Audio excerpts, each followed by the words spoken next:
بسم اللہ الرحمن الرحیم۔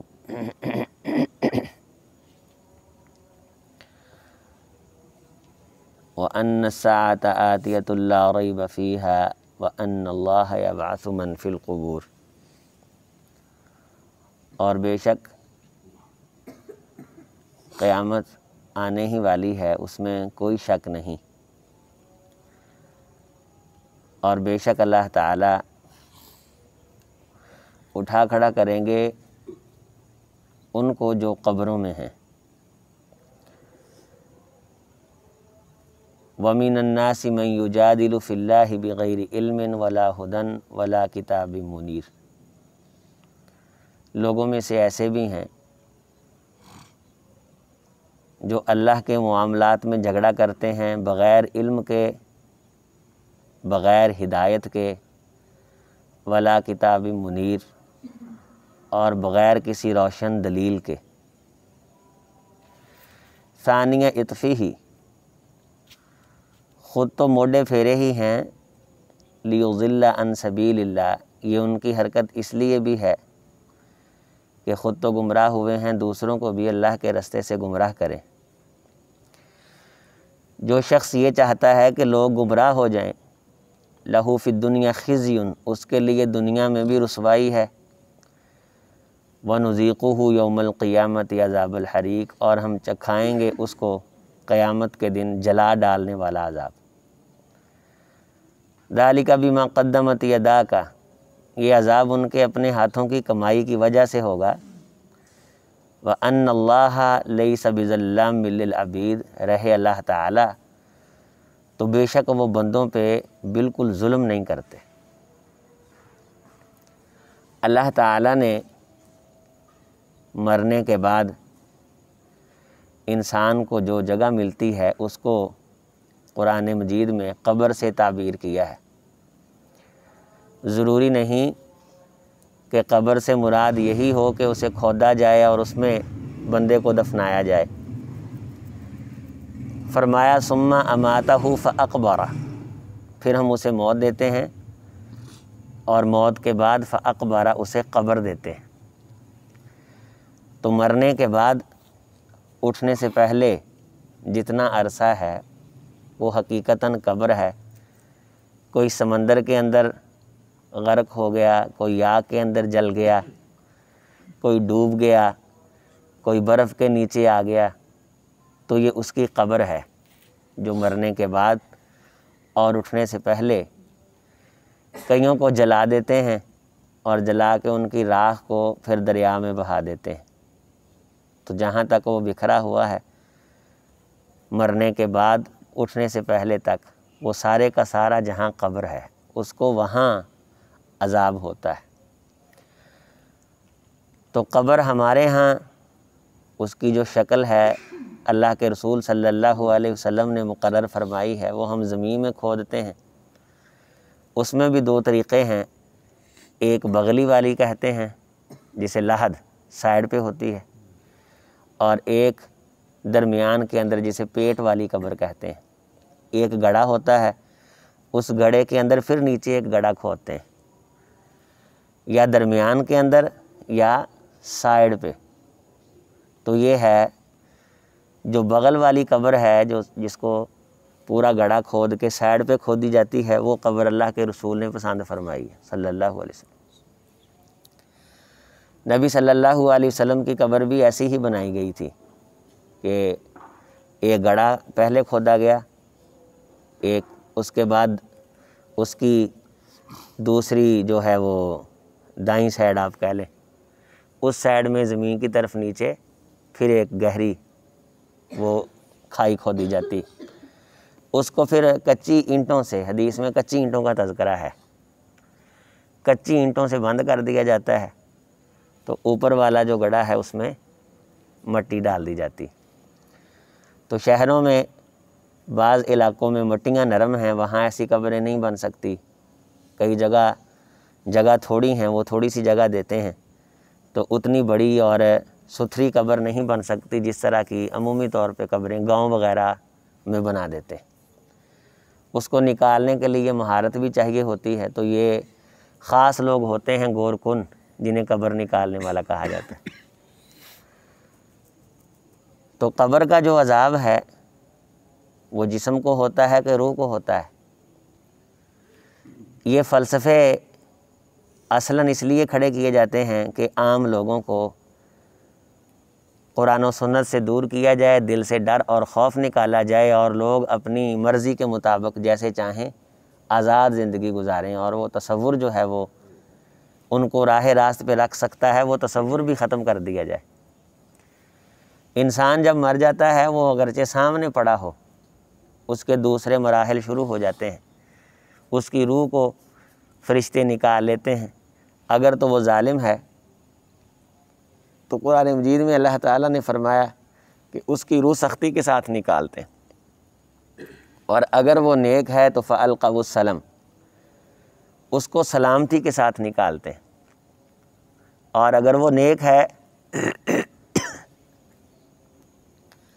تو اس کو جنت کا ایک خوبصورت لباس لاتے ہیں، اس میں رکھ لیتے ہیں، اور اگر وہ بے ایمان مرا ہے، بے دین مرا ہے، تو وہاں سے جہنم کے ٹاٹ آتے ہیں بدبو والے، اس کے اندر اس کو رکھ لیتے ہیں۔ فرمایا کہ فرشتے اگر تو وہ نیک ہے تو بڑی خوبصورت شکل میں آتے ہیں جس سے وہ مانوس ہو جاتا ہے، اور اگر وہ بے ایمان ہے تو ڈراؤنی شکل میں آتے ہیں، اور پھر آسمانوں کی طرف لے کے جاتے ہیں۔ جسم ہمارے پاس پڑا ہوتا ہے، چونکہ اس جسم کے اندر ایک مومن کی روح رہی ہے، اس لیے ہم اس جسم کی توہین نہیں کر سکتے، اس کی ہڈی نہیں توڑ سکتے، منع کیا نبی صلی اللہ علیہ وسلم نے۔ تو اس میں چونکہ ایک مسلمان کی روح رہی ہے، اس لیے ہم اس کو غسل دیتے ہیں، غسل دینے کے بعد اس کو کفن دیتے ہیں، کفن دینے کے بعد اس پہ 4 تکبیریں پڑھتے ہیں، دعائیں کرتے ہیں، اور اس کو دفن کر دیتے ہیں، اللہ کے سپرد کر دیتے ہیں۔ روح اس کی نکل چکی ہوتی ہے، وہ اپنی منزلیں طے کر رہی ہوتی، آسمانوں کی، پہلے آسمان کی، پھر دوسرے آسمان کی۔ اگر تو نیک ہوتی ہے تو اس کے استقبال ہوتے ہیں، اور اگر نیک نہیں ہوتی تو اس کو رد کر دیا جاتا ہے۔ پھر 2 ٹھکانے ہیں، علیین کا اور سجین، یہ 2 ٹھکانے ہیں روحوں کے۔ حدیث میں آتا ہے نبی صلی اللہ علیہ وسلم نے فرمایا کہ جب کوئی شخص فوت ہوتا ہے تو اس کی آنکھیں بند کر دو، چونکہ اس کی آنکھیں اس کی روح کا پیچھا کرتی ہیں، اس کی روح کا پیچھا کرتی ہیں، تو اس لیے اس کی آنکھوں کو بند کر دو، اور اس کے بارے اب اچھی بات بولو، چونکہ جب تم اس کے بارے اچھی بات بولو گے تو فرشتے اللہ تعالیٰ کے دربار میں اس کی درخواست کرتے ہیں اس وقت کہ اللہ اس کے بارے اچھی باتیں بولی جا رہی ہیں تو اسے معاف کر دے۔ تو یہ ہوتا ہے جان نکلتے ساری، تو رونے دھونے کے بعد تو صبر آ ہی جاتا ہے سب کو، آخر کار جتنا مرضی کو بندہ روئے سب کو صبر آ جاتا ہے۔ تو صبر وہ ہے جو صدمہ پہنچتے سار کیا جائے، وہ صبر میت کو فائدہ دیتا ہے۔ اسی لیے آپ صلی اللہ علیہ وسلم نے فرمایا کہ اگر بندہ میت پہ روتا ہے تو اس کو عذاب دیا جاتا ہے، تو اس کا مفہوم یہ ہے کہ اگر ایک خاندان کے اندر یہ رواج ہے کہ موت پہ وہ موتیں وین ڈالے جاتے ہیں اور گریبان پھاڑے جاتے ہیں، اسے معلوم ہے کہ میرے خاندان میں یہ رواج چلتا، وہ روکتا نہیں ہے، تو وہ اس کے اندر شریک ہے، وہ لوگوں کو، گھر والوں کو روک کے جائے، اپنی تدفین کے تجہیز کے کام ذمہ لگا کے جائے۔ جب مرنا ہے کل من علیہا فان ویبقی وجہ ربک ذو الجلال والاکرام، ہر شے فنا ہونی، ایک اللہ وحدہ لا شریک کی ذات باقی رہنی۔ تو اس میں کوئی ایسی ڈرنے اور خوف والی بات نہیں کہ پوری انسان ذمہ داری کے ساتھ، یہاں ہوتا یہ ہے کہ پتہ ہوتا ہے مرنا ہے تو پراپرٹی جلدی جلدی سائڈ پہ لگانی شروع کر دی جاتی، اس کی ٹینشن ہوتی ہے کہ یہ کوئی اور نہ لے جائے، اس میں سے جس کے ساتھ کوئی دلی لگاوٹ رہی ہوتی ہے اس کا بھی حق اگر مارنا ہے تو وہ بھی مر جائے۔ یہ انسان کی حرص ہے کہ مرتے وقت بھی انسان کا دھیان گھر کی طرف رہے۔ کامیابی یہ ہے کہ دھیان آخرت کی طرف ہو جائے اور بندہ تیار بیٹھا ہو کہ اب اگلی منزلیں شروع ہونے والی۔ ایمان، یہ آپ اندازہ فرمائیں، ایک ہے عمل کی کمزوری، وہ اللہ تعالیٰ مہربانی کر کے معاف فرما دیتے ہیں۔ اگر ایمان ہے نا تو ایمان ہی باعث نجات بن جاتا ہے بعض موقعوں پہ۔ ایک بندے کا ایمان ہی نہیں کہ اس نے قبر میں جانا ہے، اس کو وہاں سوال و جواب پوچھنے، وہاں اللہ کی پکڑ آ سکتی، ایمان ہی نہیں رکھتا، اس کے بارے تو کنفرم ہے نا اسے اللہ نے معاف نہیں کرنا۔ کئی جگہ پہ جگہ آیا چکھو اب اس چیز کا عذاب، تم ایمان نہیں رکھتے تھے، تم مانتے نہیں تھے، تم اسے ایسے ہی بات سمجھتے تھے۔ ایک انسان ایمان رکھتا ہے، نبی صلی اللہ علیہ وسلم 2 قبروں کے قریب سے گزرے، فرمایا ان دونوں کو عذاب ہو رہا ہے، وما یعذبان بکبیر، کوئی بڑی بات کی وجہ سے نہیں، ایک پیشاب کے چھینٹوں سے بچنے کی کوشش نہیں کرتا تھا اور دوسرا وہ چغلی کھاتا تھا، اپنے عزیز و اقربا کی چغلیاں کھاتا تھا، تو ان دونوں کو اس جرم کی بنیاد پہ عذاب ہو رہا۔ تو ایک روحانی پلیدگی کا باعث ہے، چغلی روح کو پلید کرتی ہے، اور پیشاب کے چھینٹے جسم کو پلید کرتے ہیں۔ یہ دونوں چیزیں بدعقیدگی کی ہیں اصلاً۔ ایک شخص مانتا ہی نہیں، نبی صلی اللہ علیہ وسلم نے فرمایا کہ ایک شخص اللہ تعالیٰ اسے یہ پوچھیں گے صرف اتنا کہ تو یہ یقین رکھتا تھا کہ یہ منزلیں آنی ہیں قیامت کی۔ ابھی حدیث میں یہ تذکرہ نہیں کہ اس کی کوئی نیکیاں ہیں یا کچھ، یہ بس پوچھا اس سے کہ تو یہ ایمان یقین رکھتا تھا؟ وہ کہتا ہے کہ ہاں اللہ میں ایمان بھی رکھتا تھا، میں یقین بھی رکھتا تھا کہ یہ ساری منزلیں آخرت کی طے ہونے والی، شروع ہونے والی۔ آپ صلی اللہ علیہ وسلم نے فرمایا اسی بنیاد پہ، ایمان کی بنیاد پہ اللہ اسے معاف فرماتے۔ ایک شخص کے بارے حدیث میں تذکرہ ہے کہ اس سے اللہ تعالیٰ پوچھیں گے کہ تو ایمان رکھتا تھا، وہ کہے گا نہیں۔ اللہ تعالیٰ اتنا غصے ہو جائیں گے، اتنا ناراض ہو جائیں گے کہ اللہ تعالیٰ اسے ہمیشہ کے لیے جہنم میں پھینک دیں گے۔ اسے بھی پوچھا ہی نہیں گیا کہ تو نے نیکی کیا کی ہے، دنیا کے اندر کسی غریب کا بھلا کیا ہے، یتیم مسکین کے کام آیا ہے، کبھی بھولے چوکے نہیں، بس اتنی بنیاد پہ کہ ایمان ہی نہیں رکھتا تھا۔ یہ یبعث من فی القبور، قبر سے اٹھنے پہ ایمان ہی نہیں رکھتا تھا، آخرت کی منزلوں پہ ایمان ہی نہیں رکھتا تھا۔ دوسری بات یہ کہ جو عذاب قبر کے منکر ہیں وہ اصلاً حدیث کے انکاری ہیں، حدیث کو نہیں مانتے۔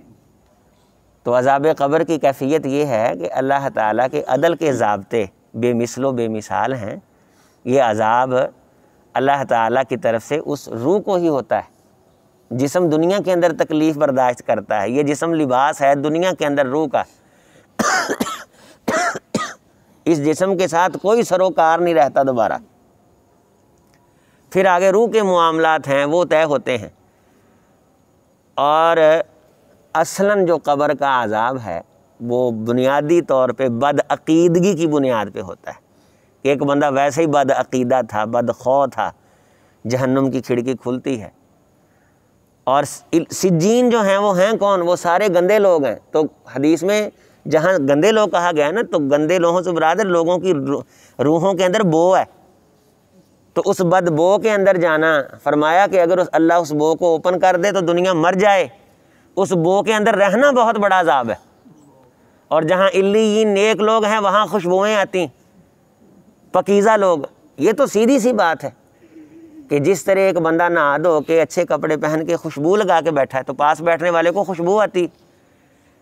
ایک جگہ مرا جانور پڑا ہوا ہے کئی دنوں سے، وہاں کون بیٹھ سکتا ہے؟ جس طرح جسم بدبودار اور خوشبودار ہوتے ہیں، اس طرح روحیں بھی بدبودار اور خوشبودار ہوتی ہیں۔ جتنی کسی کی روح نیک ہوتی ہے اتنی خوشبودار ہوتی ہے، جتنی نیک بد ہوتی ہے روح اتنی بدبودار ہوتی ہے۔ تو وہاں اس کو شامل کر دیا جاتا ہے، پھر وہ ان کے ساتھ رہتا ہے جن کے ساتھ دنیا میں رہا تھا۔ عالم برزخ میں بھی ان کے ساتھ رہتا ہے، اور عالم حشر میں بھی ان کے ساتھ رہے گا، اور عالم حشر کے بعد جب اللہ فیصلہ سنائیں گے تب بھی ان کے ساتھ رہے گا، تب بھی ان کے ساتھ رہے گا۔ آپ صلی اللہ علیہ وسلم نے فرمایا کہ لوگوں کوشش کرو کہ دیندار بندے کو دوست بناؤ۔ کیوں؟ المرء علی دین خلیلی والمرء مع من احبہ، بندہ جس سے محبت کرتا ہے، دل میں جس بندے کے بارے مقام رکھتا ہے، اللہ تعالیٰ قیامت والے دن اس بندے کو اس کے ساتھ اٹھائیں گے۔ دل میں جس بندے کو مقام دیتے، ایک ہے معاملہ طے کرنا، ہماری مجبوریاں ہیں، ہم دکان چلاتے ہیں، بازار میں آتے جاتے ہیں، ایک ہے دل کے اندر ایک بندے کا احترام رکھنا کہ نہیں اس بندے کو میں نے احترام دینا ہے، اس بندے کا میرے دل میں مقام ہے، اس بندے کو میں نے حیثیت دینی، کچھ بھی نہ دیں، اللہ کے رسول نے مقام حیثیت دینے کا کہا ہے۔ احترام دینے کا کہا ہے۔ محبت یہ روٹی کی محتاج نہیں ہوتی، محبت یہ کوئی ظاہری تحائف کی محتاج نہیں ہوتی، یہ دل میں ہوتی ہے، اس کے بارے کسی کو پتہ بھی نہیں ہوتا۔ کئی بندے ایسے ہوتے ہیں جنہوں نے کسی کو دیکھا بھی نہیں ہوتا، ان کے بارے دل میں محبت ہوتی۔ شیخ ابن باز رحمہ اللہ، علماء کی مجلس میں جب ان کا نام لیا جاتا ہے تو لوگوں کی آنکھیں آنسوؤں سے بھر آتی ہیں، لوگ ان سے محبت کرتے ہیں۔ علامہ البانی رحمہ اللہ، لوگ ان سے محبت کرتے ہیں۔ پیر بدیع شاہ راشدی رحمہ اللہ، لوگ ان سے محبت کرتے ہیں، ان دیکھا نہیں ہے۔ حضرت علامہ احسان اللہ ظہیر رحمہ اللہ رحمۃ واسع، نوجوان کٹ مرتے ہیں، محبت کرتے ہیں، پیار کرتے ہیں، تو کیا ہم انہیں کوئی گفٹ دے سکتے ہیں، کوئی تحفہ دے سکتے ہیں؟ نہیں، محبت ان چیزوں کی محتاج نہیں ہوتی، یہ دل میں ہوتی ہے خالص۔ ایک نظریہ ہوتا ہے ایک بندے کے بارے کہ نہیں یہ بندہ میرے نزدیک اس کی حیثیت ہے، اللہ میں تیرے اس بندے سے پیار کرتا ہوں، مجھے اس بندے سے تیرے لیے محبت ہے۔ المرء مع من احبہ، فرمایا کہ قیامت کے دن پھر جب وہ جس کو دل میں جگہ دیتا تھا نا، اللہ تعالیٰ اس کو اس کے ساتھ جگہ دیں گے۔ تو اس لیے یہ دیکھنا چاہیے۔ اگلا جملہ حدیث کا یہ ہے فَلْيَنْظُرْ أَحَدُكُمْ أَنَّهُ مَنْ يُخَالِلْ، خلل یخلل تخلیل کا مطلب ہوتا ہے دل میں جگہ دینا۔ فَلْيَنْظُرْ أَحَدُكُمْ أَنَّهُ مَنْ يُخَالِلْ، تم میں سے ہر بندے کو یہ چاہیے کہ وہ غور کر لے دنیا کی زندگی میں کہ وہ اپنے دل میں کس کو جگہ دیے بیٹھا ہے۔ تو یہ موقع ہے دیکھنے کا، غور کرنے کا۔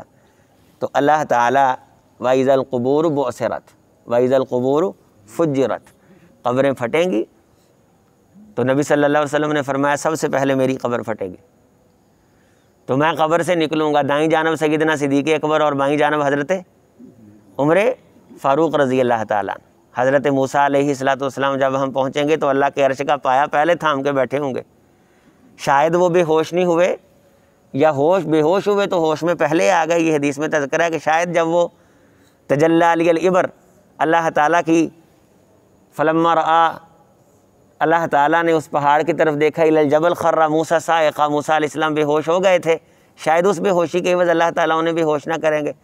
اللہ تعالیٰ میری قبر سب سے پہلے پھٹے گی، ابراہیم علیہ السلام کو سب سے پہلے لباس پہنایا جائے گا، اور اس طرح روحیں جو ہیں وہ پھر لاد لاد کے اونٹوں پہ یہ جسم اس طرح اگیں گے، دوبارہ بنیں گے وہاں عالم برزخ کے بعد، جب قبر کے بعد قیامت کا منظر شروع ہوگا، عالم برزخ کے بعد عالم حشر شروع ہوگا، تو جس طرح درخت پھوٹتے ہیں اس طرح بندے پھوٹیں گے۔ حدیث میں آتا ہے اونٹوں پہ لاد لاد کے، جیسا عمل ہوگا اس طرح کی تیز سواریاں نصیب ہوں گی۔ پھر عالم محشر شام سارے کا سارا یہاں یہ پورا دکن دکا زمین کوٹ کوٹ کے برابر کر دی جائے گی، اور اس کی شکل تبدیل کر دی جائے گی، تبدل الارض غیر الارض، اس کو کسی اور زمین میں تبدیل کر دیا جائے گا، جہنم کھینچ کے لائی جائے گی، اور یہاں پھر ساری دنیا اکٹھی ہوگی اور عدل کے ترازو قائم کیے جائیں گے، انصاف کے ترازو قائم کیے جائیں گے۔ وما ربک بظلام للعبید، اگر لوگوں کو وہاں سزا ملے گی تو ان کے اپنے اعمال کی وجہ سے ملے گی، اللہ ظالم نہیں ہے، اللہ کسی پہ زیادتی نہیں کرتے۔ تو اللہ تعالیٰ سے ہمیشہ یہ دعا مانگنا چاہیے کہ انسان اپنی کمیوں کے وبال میں آتا ہے خود۔ تو اس لیے حدیث میں نبی صلی اللہ علیہ وسلم نے یہ دعا سکھلائی ہے، اللہم، اے اللہ، اعوذ بکا، میں تیری پناہ میں آتا ہوں۔ کیا کمال کے جملے، من شر نفسی، کہ میرا نفس میرا ہی نقصان کر دے، یہ میرا نقصان کرنے پہ آئے، میرا نفس میرا نقصان کرنے پہ آئے تو میں بچ نہیں سکتا جب تک تو نہ چاہے۔ وَأَلْهِمْنِي رُشْدِي، اس کو رشد و ہدایت کی باتیں تو ہی الہام کرتا رہ، اگر تیری طرف سے کرم نہ ہو تو یہ شر کی باتیں منوانا شروع کر دیتا ہے۔ یہ اللہ کے رسول صلی اللہ علیہ وسلم نے دعا فرمائی۔ وَقَارِبْنِي وَسَدِّدْنِي، اسے سیدھا رکھ، اسے درست رکھ، اس کے گرد اپنی رحمت کا حصار رکھ تاکہ یہ سیدھا سیدھا چلتا رہے، اور اس کو ایسے درست رکھ کہ یہ ہمیشہ تیری طرف متوجہ رہے، تیری طرف متوجہ رہے، اور یہ جب کسی غلط سمت لجانے لگے تو اس سے میں نہیں بچ سکتا جب تک تو نہ مجھ کو بچائے۔ اس لیے الہمنی رشدی وَأَعِذْنِی مِنْ شَرِّ نَفْسِی، جہاں ہم دوسروں کے شر سے پناہ مانگتے ہیں، جنوں کے شر سے پناہ مانگتے، شیطان کے شر سے پناہ مانگتے، جادوگر کے شر سے پناہ مانگتے، وہاں یہ بھی سکھایا کہ انسان اپنے شر سے بھی پناہ مانگے۔ تو اس پناہ کی بنیاد پہ اللہ تعالیٰ سے معافی کی امید کی جا سکتی ہے۔ اللہم الہمنا رشدنا واعذنا من شرور انفسنا۔ سبحان ربک رب العزت عما یصفون۔